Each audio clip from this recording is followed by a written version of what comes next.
হয়তো বিস্মিতও হতে পারেন। সেটি হচ্ছে যে এ যাবৎকালে আমি রাইসুল ইসলাম চৌধুরী বা আর জে রাজু, আপনারা যেভাবেই চেনেন আমাকে, আমি আজ পর্যন্ত ভোট দিতে পারিনি। বিশ্বাস হয়?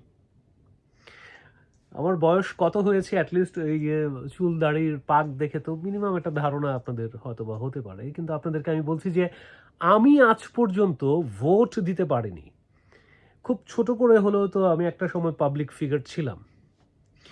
তাহলে আমি যদি সেভাবে চিন্তা করি, তাহলে সাধারণ মানুষকে যদি আমি সাধারণ মানুষের কথা যদি আমি ভাবি, তাহলে ভাবুন কি অবস্থাটা। আমি আসলে এই ভোট দিতে চাইছিলাম, মানে এই ভোট দেওয়ার অধিকারটা চাইছিলাম। আপনি প্রশ্ন করতে পারেন আপনি কেন ভোট দেননি? আরে ভাই, ভোট যতবার দিতে গেছি ততবারই শুনেছি আমার ভোট হয়ে গেছে সব জায়গাতে।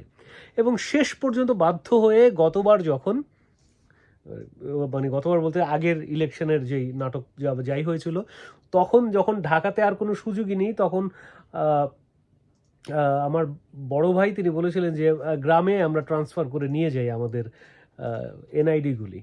সো আমারটা সম্ভবত এখন গ্রামে, আমাদের গ্রামের যেই কেন্দ্র সেখানে হচ্ছে ট্রান্সফার করে নিয়ে গেছে, শুধু এই কারণে যে যদি কখনো সামনে নির্বাচন হয় আমি যেন আমার ভোটটা দিতে পারি। তো এটাও একটা ফ্যাক্ট ছিল। তো যাই হোক,